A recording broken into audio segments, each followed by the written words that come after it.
choice. But the lie, how does he stack up with the lie? Because he has been found out now. Surely this is where the Prime Minister would do what a Howard would do, or you know, even a Beazley, someone who would have fronted a press conference and argued why he felt they needed to come home, argued the constraints perhaps of Australian international law, argued why he could keep Australians safe should these women return to Australia. In fact, he's done none of that. He hides from the scrutiny, Chris. Yeah, but I think that we've seen this is part of the government's MO, isn't it? This is the way that the Albanese government behaves on so many fronts. I'll give you just one other example. They've been telling us for the last year or so that electricity prices are falling. And why are they falling? Why would they stay stable? Because the government was subsidising them. You know, that's the opposite of prices falling. That's a government subsidy for it. But the government seems to believe that if it says something over and over again, the population will believe it. Or perhaps they're right. The population just doesn't pay enough attention anymore to these things and they don't think they'll get caught out. So I think it's a pattern of behaviour by the government. I think this is one of those issues, though, that is running very deep in the community. I'm stopped at the airport about it. I read the comments on various news articles about this issue. I listen to what is said on radio. I think this is one, particularly in the wake of Bondi, where people are saying, I don't care what you think, we don't want these women back. And, you know, I can go through the Passport Act yet again. There is the powers under current law for the government to cancel passports, revoke passports, certainly not have to give them, as the Prime Minister says. Well, that's why the coalition's on strong ground by laying a stake in the ground now and saying that they simply should not come home because these women made a choice. They made a choice to go into a war zone, but they made it after Islamic State had advertised what they did. They didn't hide their light under a bushel. These women made a decision not just to go and join them, but to go and have their children. This was a caliphate that they want to see in perpetuity. They wanted to breed with these men in order to create children that would grow into be soldiers, as they thought, like them. And I make the point, Chris, though, that these kids are going to come back, and some of them are close to adulthood, into a tinderbox that is some of these mosques and some of these Islamic centres in Western Sydney and Melbourne.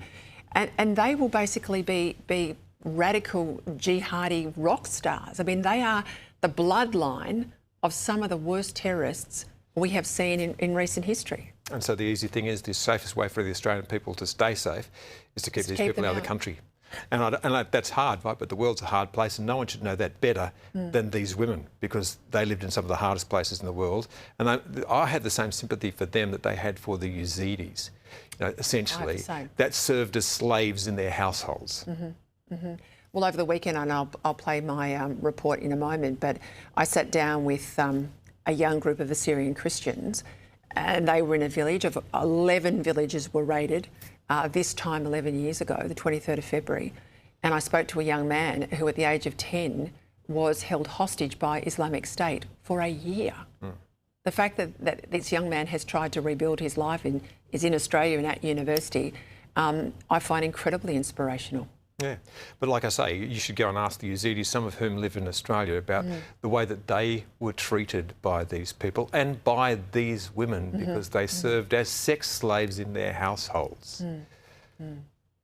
Let's talk about One Nation because they are barnstorming the polls across the country. It's not just, you know, people angry in Victoria with a terrible Labor government that'll go to the polls in November. We're seeing similar numbers coming out of South Australia. We had numbers come out today with Roy Morgan out of New South Wales, solidly ahead of Labor, almost double the number we're seeing on primary vote for the coalition.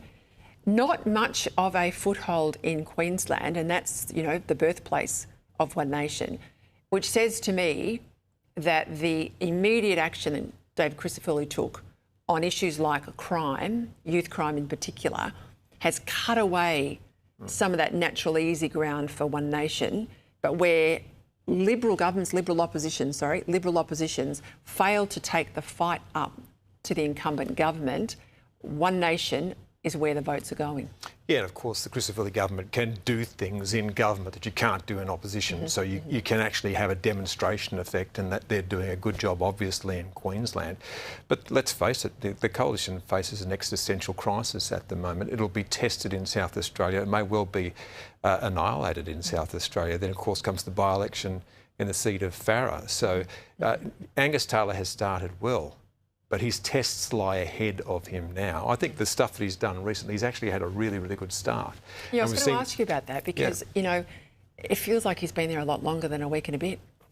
Yeah, and also I think they've made some good early choices. They've laid down some markers, and today was another mark on where they intend to head, so we're getting a clear sense of direction. I also think he's doing much better in press conferences than I thought he would be doing at this stage. So he's keeping it simple, he's keeping his messages simple. When he's getting asked questions about constitutional law and what will happen if it goes to the High Court, who cares? It's never going to the High Court. What the Coalition announced today was essentially a debating point that it's going to be having with the government, and it knows it's on a winning argument with this one. It knows that the majority of the population silent or being loudly in support of them. I think they're smart too to use the tactic of legislation next week to introduce some of their own ground into the parliamentary chamber, because as you can see with the way questions are divvied up now and the predominance of the crossbench, it's very hard for the opposition to get the sort of oxygen opposition's got even 10 years ago.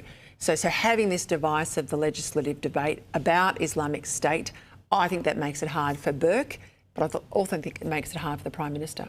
What we've seen also with Tim Wilson and what we saw today is that they're going to make the government respond to them. They're going to try and start laying down some of the markers for where the conversation's going to be had. And I certainly think that that's a change for the better.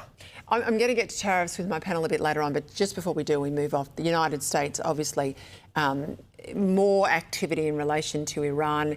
There's a lot of reports out that people have started to take to the streets again in Iran, and obviously we've seen battle groups and other sort of military assets move into the region. Where's this headed, Chris? Well, you don't move that kind of assets, those sorts of assets into place without intending to use them. And I'm pretty sure that Donald Trump intends to use them. I'm sure that the Israeli government's pushing them to use them. Now the question is how and how big a strike might come. Are they just going to intimidate them to try and get some sort of backing down on their nuclear program? You assume that Benjamin Netanyahu is saying to Donald Trump, you cannot trust anything that they say, so Israel will not accept anything by the way of bargaining this away. They may well be thinking that if they strike hard enough and high enough, that the people might take to the streets. But look, really, this is going to be an extraordinarily difficult thing to land, and the possibility of more unintended consequences in the Middle East, well, that's usually what happens. So, you know, we are now again in a very dangerous time there. We'll watch it carefully. Thank you, Chris.